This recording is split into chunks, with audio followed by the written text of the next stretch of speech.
Okay, well, we might get started. For those of you who don't know who I am, my name's Michelle Morgan and I'm the General Manager Operations with the Security Licensing and Enforcement Directorate of the New South Wales Police Force. And today we're actually going to be talking about the New South Wales Security Industry Regulation 2016. Before we have a look at the regulation and the changes that have been made that may impact on you as a licensee, I thought what I would do is actually go through and just give an overview of the legislative framework in New South Wales in terms of what a regulation is compared to the Act and the way in which they actually interact. So for any of you who know this already, it's the perfect opportunity. If you were thinking, oh gee, I wish I'd gone to the toilet, you can go do that now or grab a coffee and it'll just take a quick few minutes. So in New South Wales, legislation is either by way of a statutory act or what's called subordinate legislation. So with an act, it's the primary piece of legislation, and then you have subordinate legislation which supports that act. And that's made under the Subordinate Legislation Act, which is where a regulation sits. And I like to think of it in terms of the Act is actually the bones, so it's the thing that holds everything together, whereas the subordinate legislation or the regulation are the muscles and sinews around those bones that enable the bones to work, to be able to move. So in terms of the security industry legislation, we have the Act and then we have the regulation which supports that, and it provides more definition about how in which the Act will work and how it will be applied. Now when looking at any type of legislation, and particularly in our case the security industry legislation, another piece of legislation that's important to consider is the Interpretation Act of 1987. Now this particular Act, as its name suggests, the Interpretation Act, allows for other pieces of legislation to be interpreted in the same way. And what I mean by that is it defines what particular words mean in a regulatory environment. So for instance, it actually defines what the words may and shall mean in a particular act. And as you would know with the security industry regulation, there are lots of things that a commissioner either can use discretion with or must do. Now, this all comes back to words that are defined such as may and shall or must. If it says may, it suggests discretion. That means the Crown isn't bound. The Commissioner can exercise discretion in the application of that particular piece of legislation or decide about an offence. If it says must or shall, the Crown is bound. And what I mean by that is that the Commissioner must do that. Now, in terms of security industry legislation, that's particularly important when we look at things such as disqualifying offences.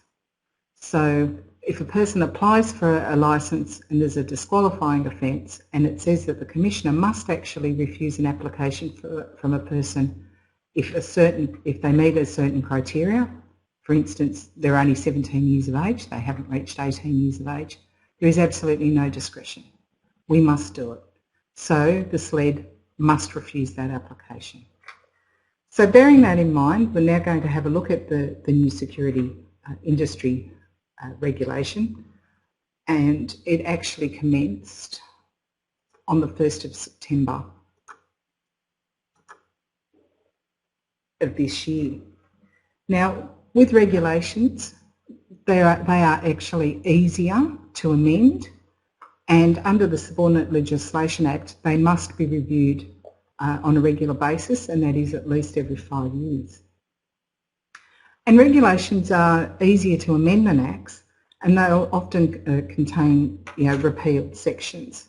So one of the things that we're looking at is that this has actually replaced the old regulation that was last made in 2007. And what it's done is that previously repealed clauses have been removed. So what this means is that since 2007, as the legislation has been worked with and particular clauses have been repealed, then they have remained in the regulation but have just got the word repealed next to that particular clause. With the remaking of the regulation, and with it starting on the 1st of September, those previously repealed clauses have been able to be removed. So what you may find is that if you were comparing the 2016 regulation to the 2007 regulation, you might think that, oh, there's some massive changes being made, because when you look at clause 12 in one and then you look at clause 12 in the new, they're different. That's only simply because all of the previously repealed clauses have been removed, and so there's been a shuffling up of the numbering of the clauses. So you may find that there isn't actually a lot of change, but different clauses will have different numbers.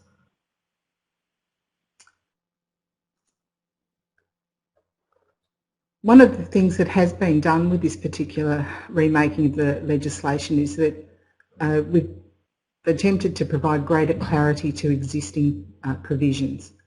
So as a regulatory body works with a piece of legislation, they may find that there's some ambiguity around about the way in which some things are prescribed or what an offence is, and so we need to provide more clarity. So that has happened in the new regulation. Also, what has happened is it promotes consistency. So what we mean by that is that phrases that are used in the Security Industry Act are now the same phrases used in the Security Industry Regulation. If you've had dealings with the two pieces of legislation before, you may have found that in one piece it was the carrying on of security activities, which is used in the Act, whereas in the regulation it might have been the carrying out of security. So what we've done is that we've made that all consistent. So when you read the Act and the regulation, they will agree with each other. There are some provisions that have been deleted, and these have been deleted because they are no longer applicable. The nature of the industry has changed, or there may have been a provision that was included in the previous regulation that may have been a good idea at the time, but in terms of applying it to the industry, it's no longer applicable. So they have been deleted. And in some cases, there have been some new provisions added. So what I intend to do is go through the clauses that have been affected, where there is a change, whether it's a deletion or whether it's an addition, and I'll do that by each clause. I won't be looking at clauses where there haven't been any changes, because that just seems a little bit silly. But at the end of each clause, if you do have any questions that you'd like to ask, please feel free to do so, and I'll try and answer them. If it's a question that requires a lot more thought, or going and looking at some reference material, what I'll do is I'll take the question on notice, I'll take it back to the office with me, and I'll actually provide the response to ASIAL, and ASIAL will forward it on to you. So if you're ready to go, let's have a look at the first one. And the first one is Clause 5. Now, Clause 5 relates to security activities. Now, while Section 4 of the Act actually defines what carrying on a security activity is, such as acting as a bodyguard or acting in a similar capacity, Section 4P allows for any other activity to be prescribed by the regulations, and this is where it actually gets prescribed. So as the industry has changed, or the legislation has been a little bit ambiguous, this is where the Commissioner can actually prescribe any other type of activity.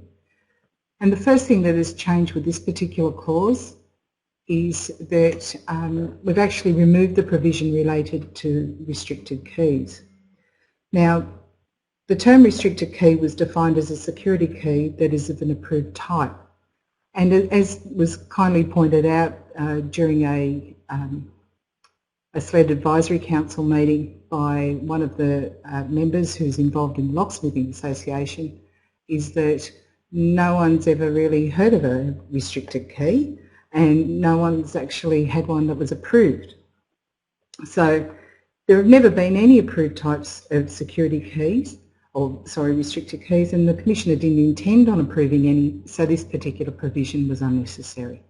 So that has now been removed. In this clause, it refers to the carrying on of an activity, and this is instead of carrying on of a service.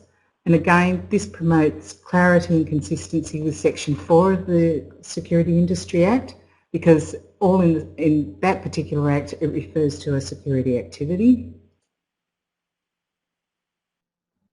It also prescribes a security activity as the carrying on of any other locksmithing activity.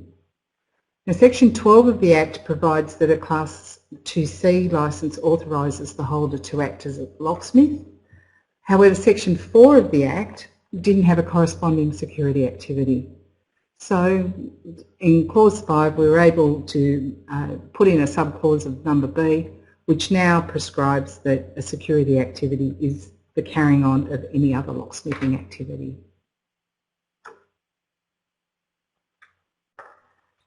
And an important addition to this clause also is that it prescribes a security activity as the carrying on of the activity of offering to sell, install, maintain, repair and service and provide advice in relation to security equipment.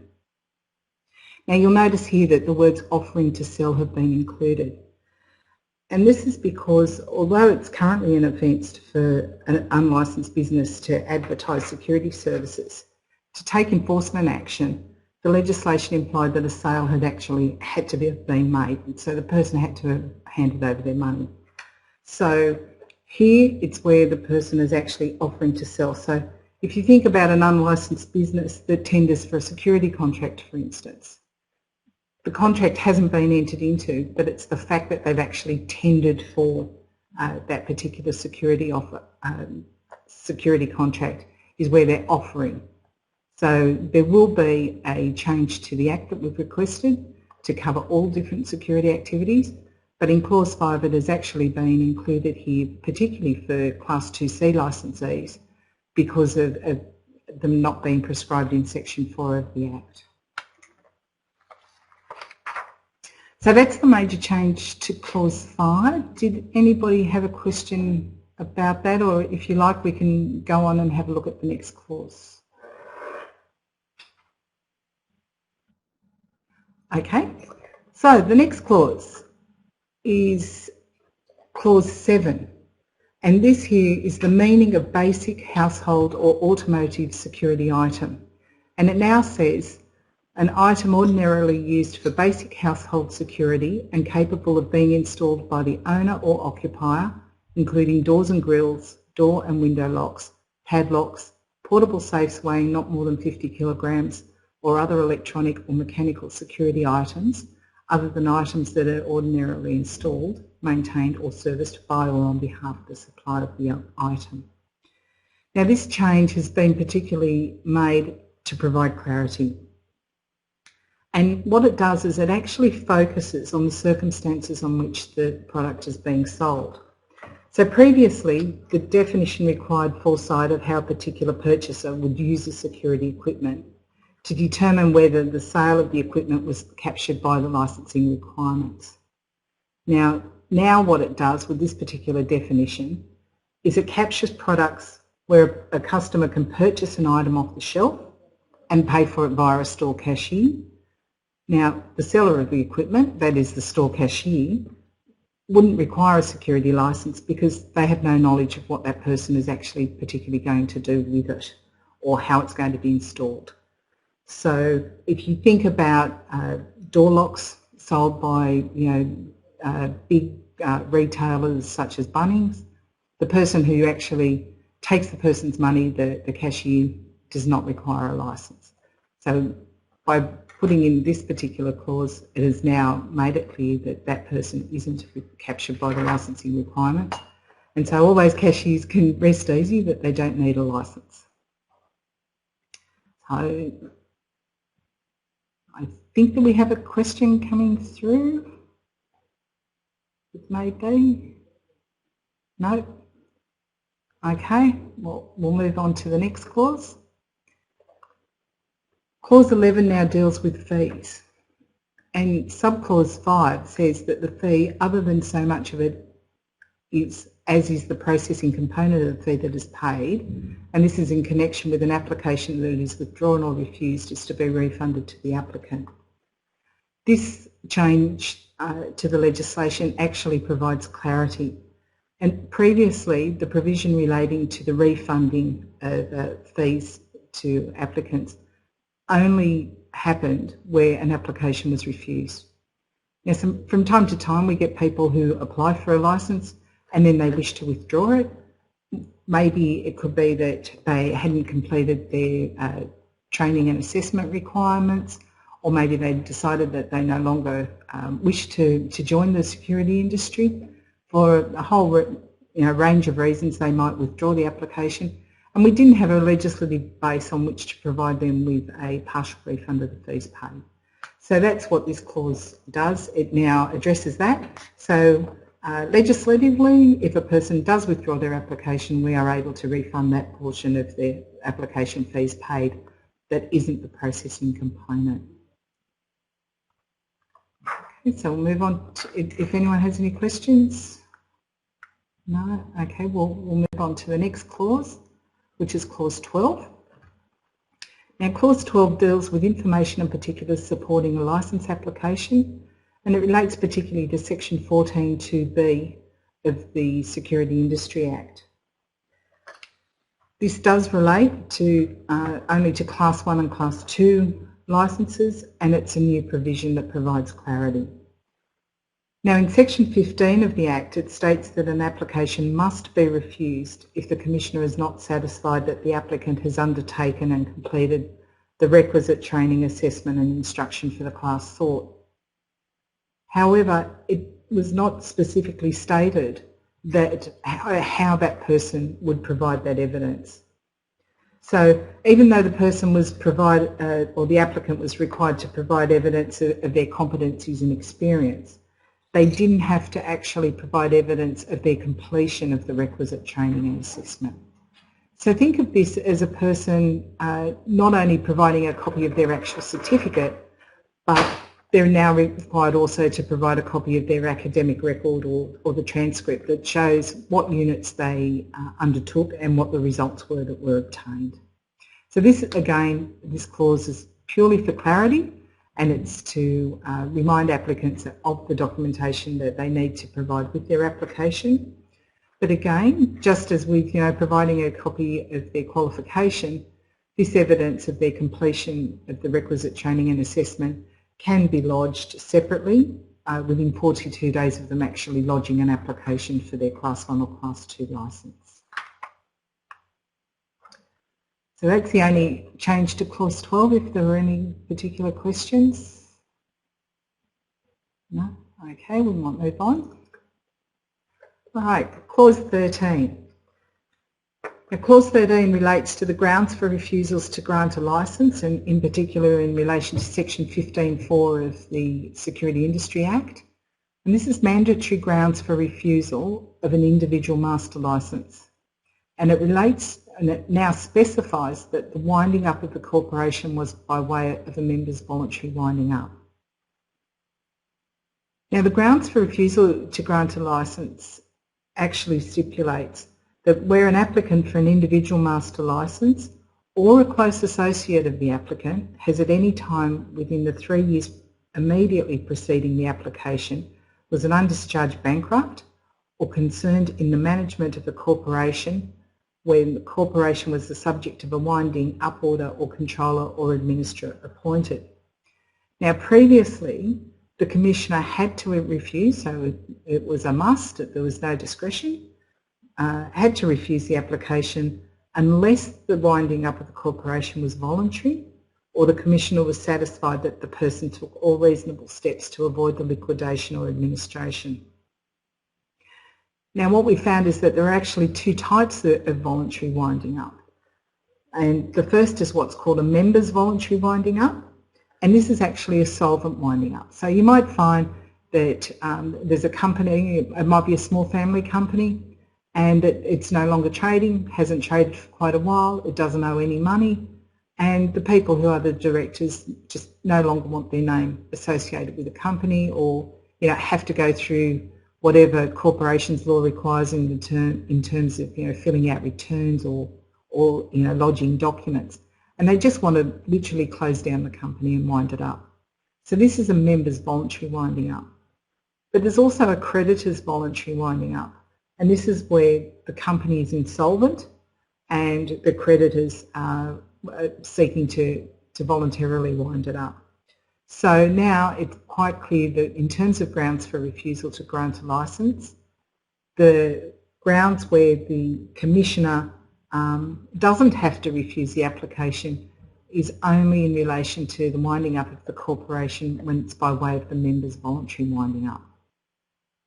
So again, this is a measure to not disadvantage anyone who isn't trying to, for instance, do a phoenixing of a company.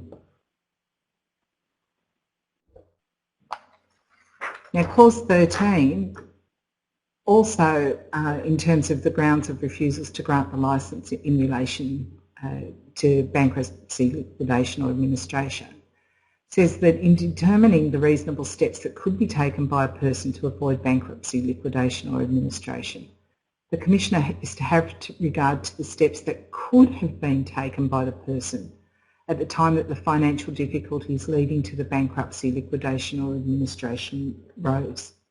Now again, this provision has been included to provide clarity because it clearly states that the Commissioner can take into account what steps could have been taken to avoid the bankruptcy, liquidation or administration.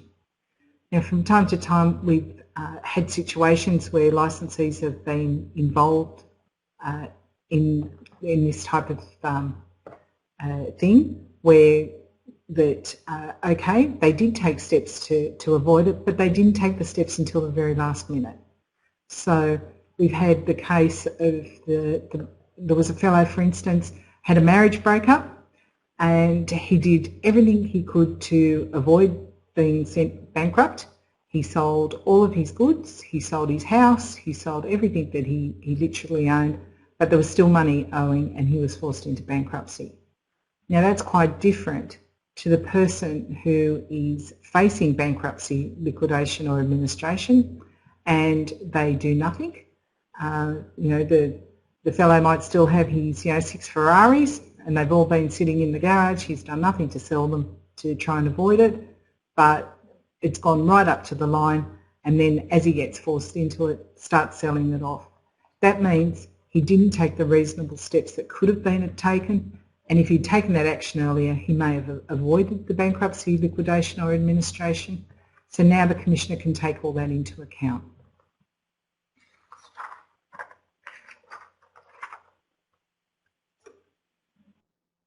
Also in relation to grounds for refusals to grant the licence, relating to section 15.4 of the Act, there's also now a discretionary grounds for refusal. This is actually a new provision, and as you can see there, it's for the purpose of section 15.4 of the Act. The Commissioner may refuse to grant an application for a licence if the applicant or a close associate of the applicant has, within the period of 3 years before the application of the licence was made, contravened any provision of the Act or the regulations under the Act, whether or not the applicant or close associate of the applicant has been convicted of an offence in relation to the contravention. Now this is a new provision. Previously there was a provision relating to mandatory grounds for refusal of a master licence on the basis of offences and payment of penalty notices under the Act. And if an applicant for a licence had committed a total of at least 3 offences during any period of 2 years, the application had to be refused.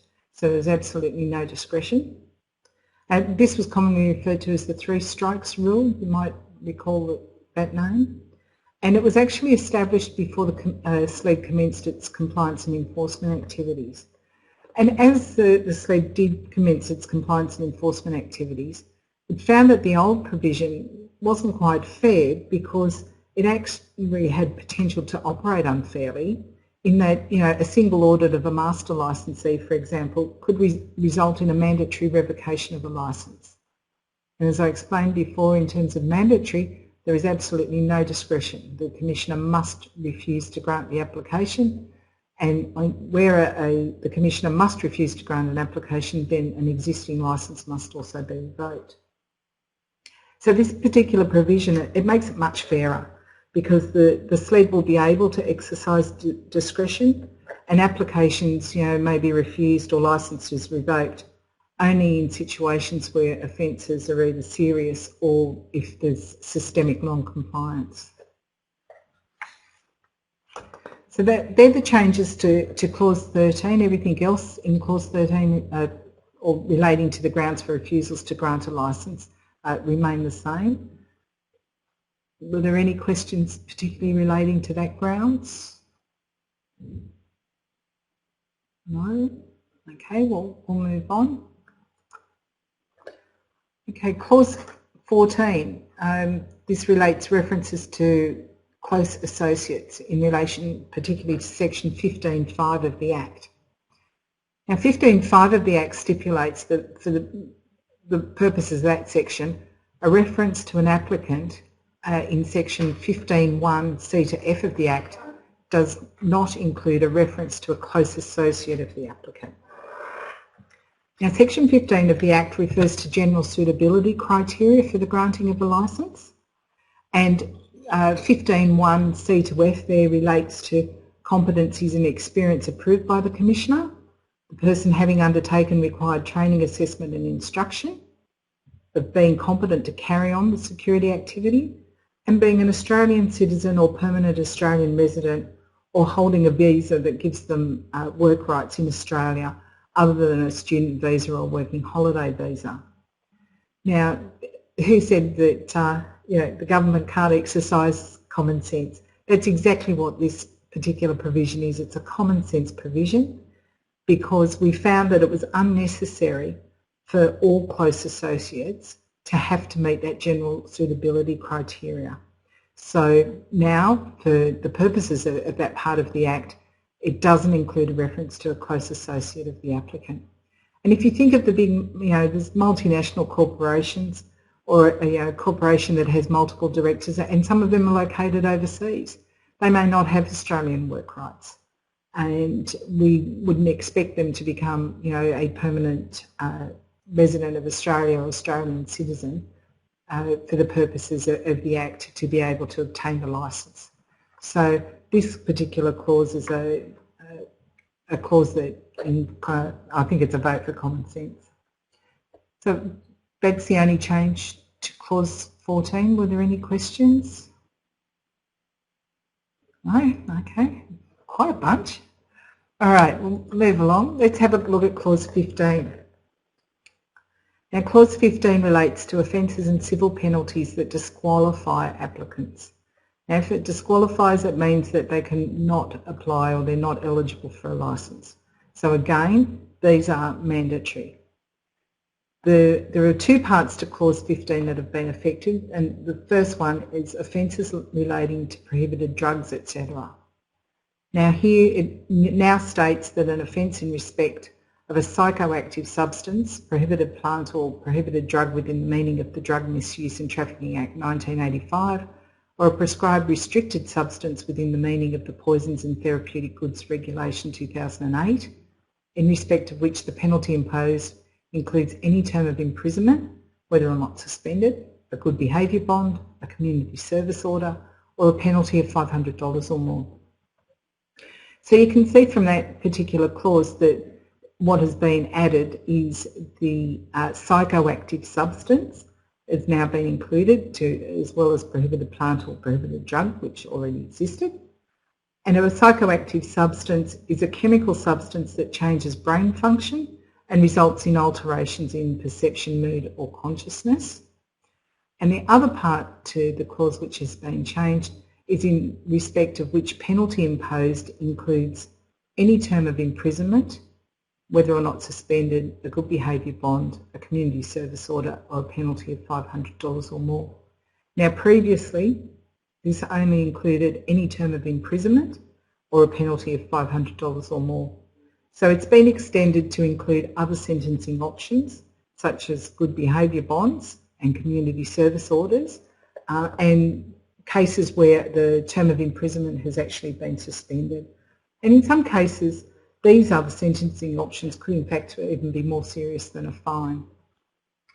So the offence that has relating to prohibited drugs has been extended in terms of its actual definition. And the other part of that clause that has also been changed is relating to offences involving assault. So now it reads, an offence in respect of which the penalty imposed includes any term of imprisonment, whether or not it's suspended, a good behaviour bond, a community service order, or a penalty of $200 or more. So previously it only included any term of imprisonment or a penalty of $200 or more. Again, it's been extended to include other sentencing options. And again, they can often be more serious than a fine. So they're the changes to that particular clause. If anyone has any questions. No? Okay, let's have a look at the next one. This next clause relates to the voluntary surrender of a licence. And it says that a licensee may voluntarily surrender a licence by delivering to the Commissioner, a police officer or other approved person the licence together with a notice in writing indicating the person's intention to cease to be a licensee. Now previously there wasn't any provision for the surrender of a licence, so this is a new provision, and from time to time we do get people who during the court term of their licence have decided that they would like to leave the industry, no longer require the licence, and instead of just leaving it in a drawer or hiding it away somewhere, they want to actually surrender it. Well, unfortunately legislation didn't have a provision for the surrender of the licence. Well, now it does. So for anyone who's considering surrendering their licence, there's a way in which you can do it. And where it says that the person has to provide the licence together with a notice in writing indicating their intention to cease being a licensee, that notice in writing can simply be an email or a letter just saying that I no longer wish to be a licensee as of a particular date. Here's my licence, I'm surrendering it. And then their licensing records, of course, would be marked accordingly, and the licence would show as being non-current on the public register. Any questions relating to that particular provision? No? Okay. The next clause that we'll have a look at, clause 28, this is the requirement to display a licence number. This clause is pretty much the same as it was previously, however there have been a couple of additions to it. And the first one is that it now includes vessel. We've had representations from people who have indicated that they are going to commence doing marine security patrol services. Now vessels weren't included in the previous regulation, it was only vehicles, so now it's a vessel or a vehicle that's in there. And the other change to this provision are letters and numbers must be in sans serif font or otherwise be clearly legible.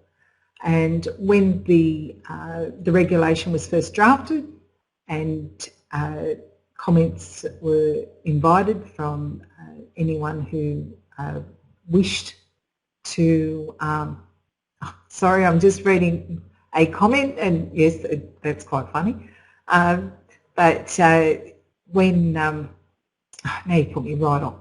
Okay. So when submissions were actually called for, somebody did indicate that the legislation said that the letters and numbers had to be in Arial font, and kindly pointed out that Arial was actually part of the sans serif font group. So what we've done is we've actually extended that, and providing it's in the sans serif font group or otherwise clearly legible, you can use a whole variety of fonts, and there's a few examples of ones that you can use: Arial, Century Gothic, Calibri, Tahoma, Helvetica and Verdana. So you've now got the opportunity to make your signs far more attractive and interesting. So Any questions relating to that particular requirement to display licence number? And like again, I would just like to re-emphasise that this is just what has been added that we're looking at. So any of the existing provisions that were in the clause, they still apply. Okay, the next clause that we'll look at is clause 32, and this relates to records required to be kept by master licensees. This clause is primarily the same, but there has been an addition, so there is now a subclause 1E, and it's the registration number of any vehicle used in connection with the carrying on of security activities. So all the previous requirements such as location, date and time, name and number of licensees, they all still exist. It's just that there is a new requirement where if a vehicle is being used, then the registration of the number also needs to be used.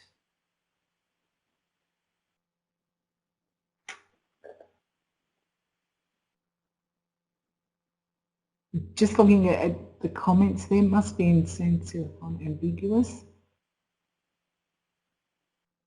Yeah, our understanding is sans serif is actually a style, a particular group.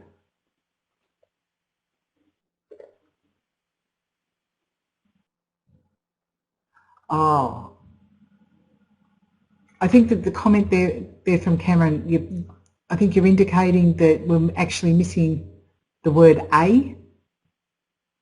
So you're thinking that it should have read in a sans serif font. This is relating to the previous. Correct. Okay. That's one thing. I'll take a note of that and I will take it back. All right. Thank you very much for that.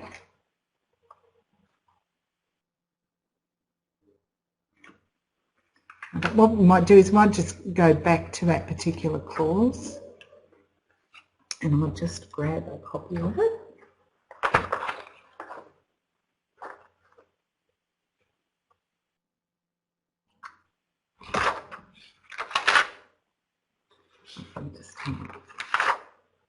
Okay. What I will do with that is that I will take it back to the office to have a look at it.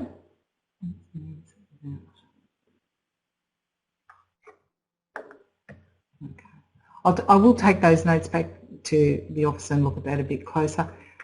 Like I said, the one good thing about a regulation, if it does need amending, it's far easier to amend a regulation than an act, and we could get that done to make sure that it isn't ambiguous for anyone. Okay. We go, so it was 28, so if we're going back to 32, the requirement there is for the registration number of the vehicle to be recorded in relation to everything else that must be recorded. So were there any questions relating to 32? Okay. All right. 33, this relates to where copies of licences are to be kept, and it's a condition of a master licence that the licensee, company registered vehicles only. All right, so we'll just go back to that previous clause. Michael has asked there, in relation to vehicle records, are you referring to company registered vehicles only? No, it's any vehicle that is used in connection with the carrying on of security activities. So if it's being used by a master licensee, then the registration number must be recorded.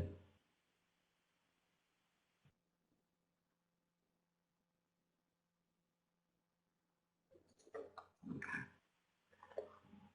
Legal terms for, okay.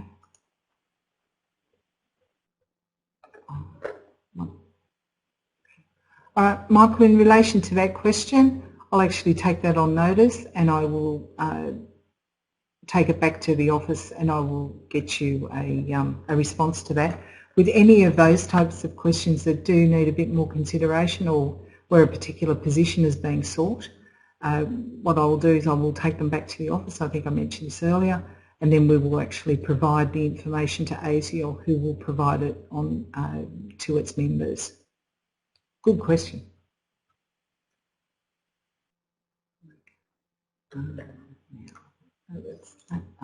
So with 33, so were there any more questions relating to 32? No? Okay. All right, so for clause 33, copies of licences.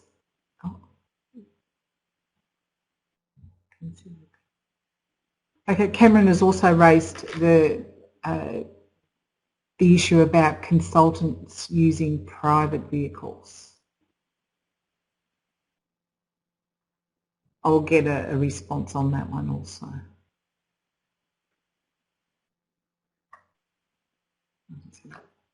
Looks like we've got another comment or question coming through, so I'll just wait for that before we move on to clause 33.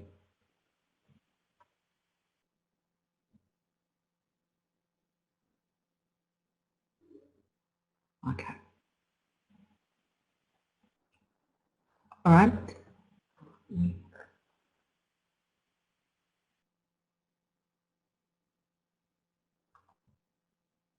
Oh, okay, where they are not the master licence holder and the master licensee does not provide the vehicle. Yeah, I will, like I said, I'll take that back and I'll get a response for you. All right, clause 33, copies of licences. It's a condition of a master licence that the licensee keep a copy of the master licence at any premises at which the holder is providing 3 or more Class 1 licensees at any one time to carry on security activities other than mobile patrol and cash in transit security activities. Now, master licensees already had requirements to keep a copy of their master licence at any place of business at which the master licensee's records are kept other than the holder's principal place of business, and at any premises at which the holder provides Class 1 licensees to carry on security activities on a recurrent basis, and this is other than mobile patrol and cash in transit services. This is an additional requirement that actually captures events and festivals like Splendour in the Grass. So it's not something that's happening on what could be termed a recurrent basis, but there are a significant number of licensees being provided. So with this particular provision, it now captures those types of events. So it is in addition to places where copies of licences must be held, not instead of. Were there any questions or comments in relation to that one? It's nice to see people type as slow as I do. Okay. All right. Let's have a look at clause 34. Now this relates to incident registers, and again the changes to the incident register include some additional prescribed incidences to be recorded in an incident register.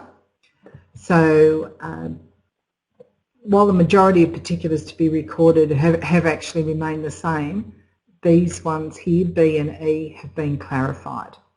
So in relation to a Class 1C licensee, the licensee ejects a person from or directs a person to leave the place at which the security activity is being carried on. Now with this one, we found with stakeholders there were quite a few differing views on what ejects actually meant. So some people had the view that ejects may not necessarily include a verbal direction to leave. So with this particular clause, it has been clarified to include or directs a person to leave in addition to the licensee ejects a person. And as you can see there in subclause E in relation to the Class 1F licensee, previously it was where the licensee discharges a firearm. Well, now it's been clarified that unless the firearm is discharged in the course of training, assessment or instruction, you wouldn't be required to record in an incident register every time a firearm was discharged when it was only discharged in the course of training or assessment.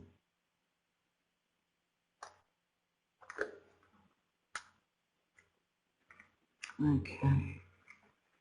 I might just go back to the previous clause there in relation to copies of licences.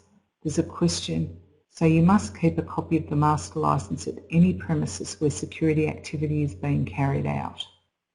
Well, again, if going back to what the previous clause said, is that they have to keep a copy of their master licence at any place of business at which the master licensee's records are kept other than their principal place of business. So, and at any premises where they provide current Class 1 licensees to carry on security activities on a recurrent basis, and at any premises at which they're providing 3 or more Class 1 licensees at any one time to carry on security activities. Hotel, shopping.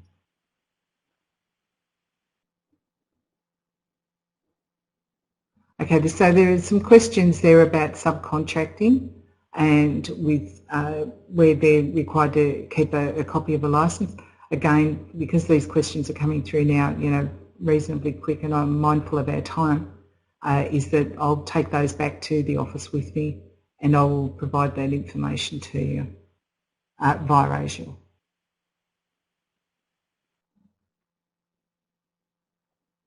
Just checking in case anything else is asking a question. No. Okay.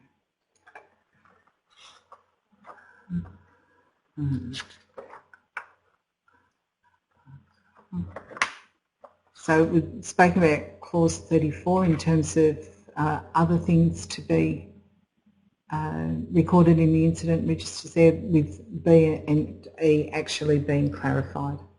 So it's including directs a person to leave, and it's actually excluding where a firearm is discharged in the course of training or assessment. Looks like we might have a question in relation to this one.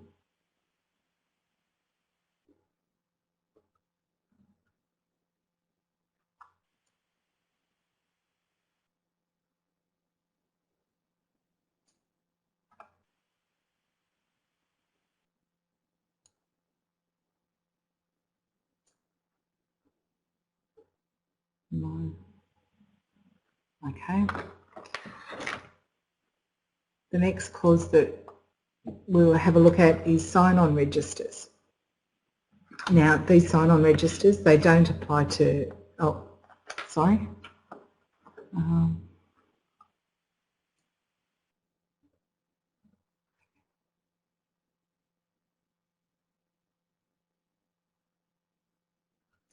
right. I think that you guys can see those comments as well on the side there. Again, what I'll do is at the end of the presentation, and that I will actually have a copy of all of these, and in relation to the questions that have been raised and the comments, I will provide clarification. Okay. All right, in terms of sign-on registers, now, again, I think I've already said they don't apply to mobile patrol and cash and transit security activities, but with a sign-on register, that the register must record the Class 1 licensee's name, signature and licence number, the time at which they commenced on that particular day, the time on which they ceased, and it could be the same day or the following day, and any other particulars that have been required by the Commissioner which have appeared on the SLED website. Now, with this particular clause, what there has been here is clarification. So if a master licensee provides Class 1 licensees at a particular premises on a recurrent basis, the sign-on register must be kept at those premises. And if it's 3 or more Class 1 licensees at a particular premises, a sign-on register must be kept at those premises. So again, with recurrent, it happens more than once on a regular basis, but also part 2 there is to capture those events like festivals such as Splendour in the Grass.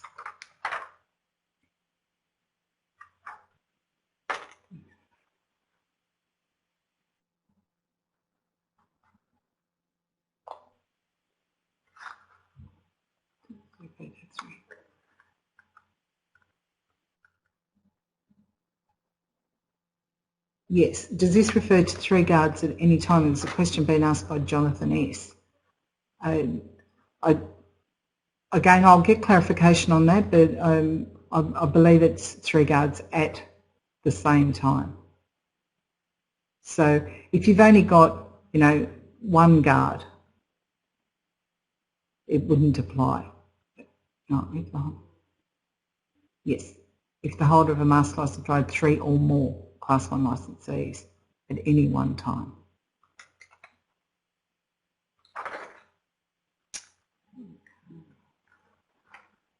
Now, the important thing with Clause 35 too in relation to sign-on registers is that it's actually been spelt out that it is the responsibility of the Class 1 licensee to complete entries in the sign-on register. So it is a condition of the Class 1 licensee's licence that they complete the sign-on register in the prescribed manner. So that is, their name, their signature, their licence number and the date and time. And then it's the responsibility of the master licensee to ensure a sign-on register is available and that reasonable steps have been taken to ensure the Class 1 licensee completes the entries in the prescribed manner. So what we found was that there was the possibility of a master licensee being found guilty of an offence where it was their actual Class 1 licensee who had failed to complete the register, and this was considered to be unfair. So it is the operative, the Class 1 licensee's responsibility, and it's a condition of their licence to complete the entries in the sign-on register, but it is the responsibility of the master licensee to make that sign-on register available and that reasonable steps have been taken.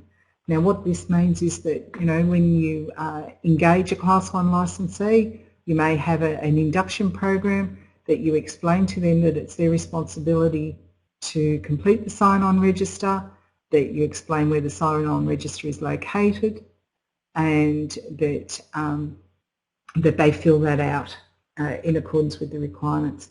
So master licensees will actually only be accountable for systemic non-compliance by their security operatives, because that would suggest that they haven't taken reasonable steps. They haven't told the people that, it's part of their contract that they actually complete the sign-on register, or that the person knows that they have to complete it or knows where that is. We've had a question there about it being an electronic or online register. Again, that's something that I will get clarified and get ASIAL to provide the information through to its members.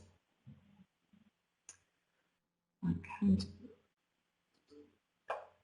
Now, in terms of Clause 36, which relates to vehicles used for cash in transit activities, this has been amended slightly, and one of the provisions under this clause is that any vehicle used in connection with cash in transit activities must be equipped with a hands-free mobile telephone. So previously the provision did state that it must be equipped with a mobile telephone. Now it's stated that it must be a hands-free mobile telephone. There isn't any other changes to this particular clause. And of course the provision of a hands-free mobile telephone is to promote safety primarily.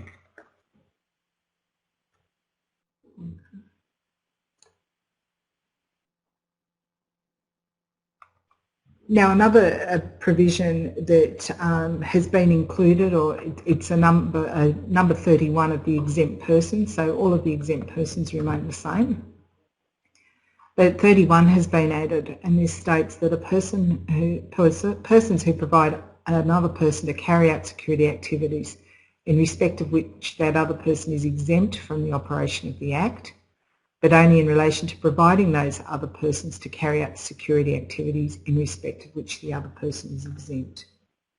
So this goes, if you think about an example of a cashier at a retail store selling the door lock, which was considered to be a basic household item, so they're not required to have a licence to actually sell that door lock, then their employer should also be exempt from holding a master licence, because the person is exempt from the licensing requirements. But again, it's only in relation to providing those persons to carry out the security activities in which the other person is exempt. So if that cashier was doing other work, if they were patrolling and doing work that would be considered a security activity, for instance, of an unarmed guard or a Class 1A, then the exemption doesn't apply. But this is really a common sense exemption. So if the person being provided doesn't require a licence, then it's a bit silly for the person providing that person to be required to hold a licence.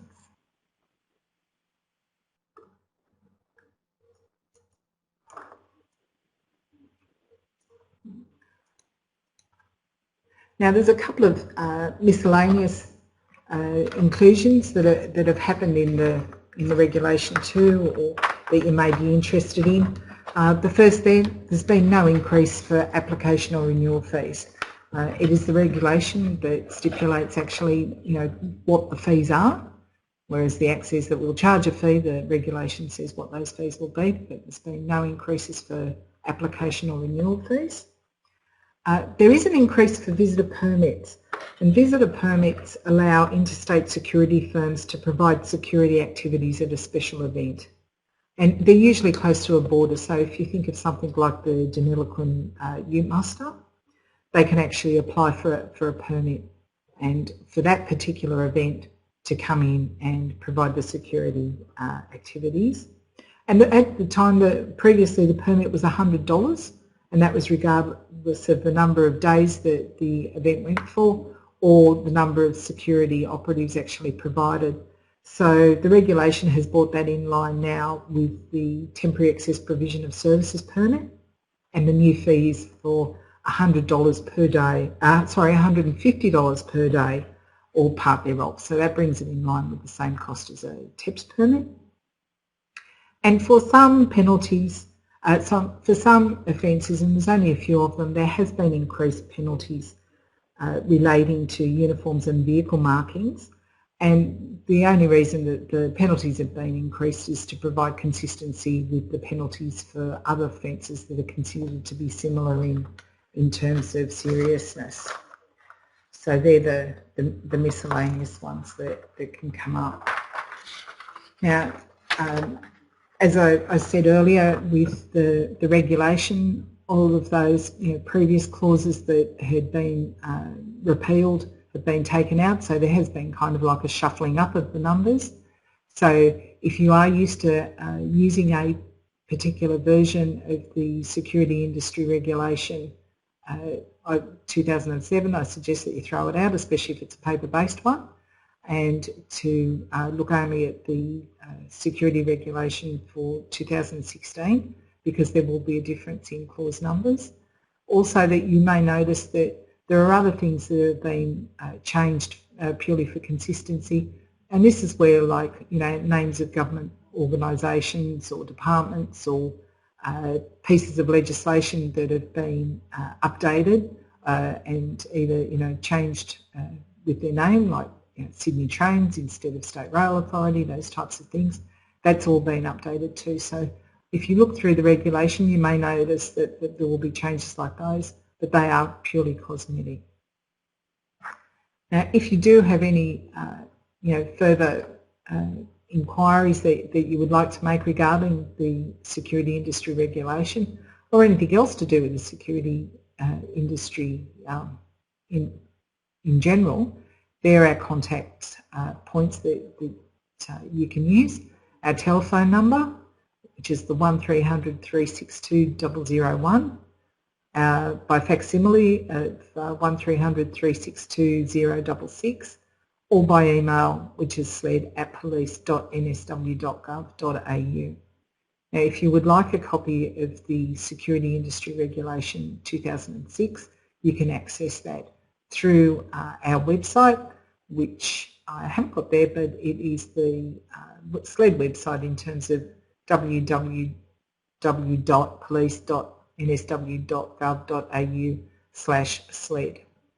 But if you do particularly want a copy, you'll be able to access a copy, and you can't do it through the website, by all means, if you send us an email, we can send you a link. So that's it from me. Yes, Paul has just asked, can this PowerPoint be emailed out? And yes, we can organise that, and that will be organised through ASIAL, which was kind enough to organise this webinar to inform its members of the Security Industry Regulation 2006. So what we'll do is we'll get that emailed out to you, and it will come with some notes. Again, I'll take all of the questions and comments that have been raised earlier, and we'll respond to those as well. So thank you for your time.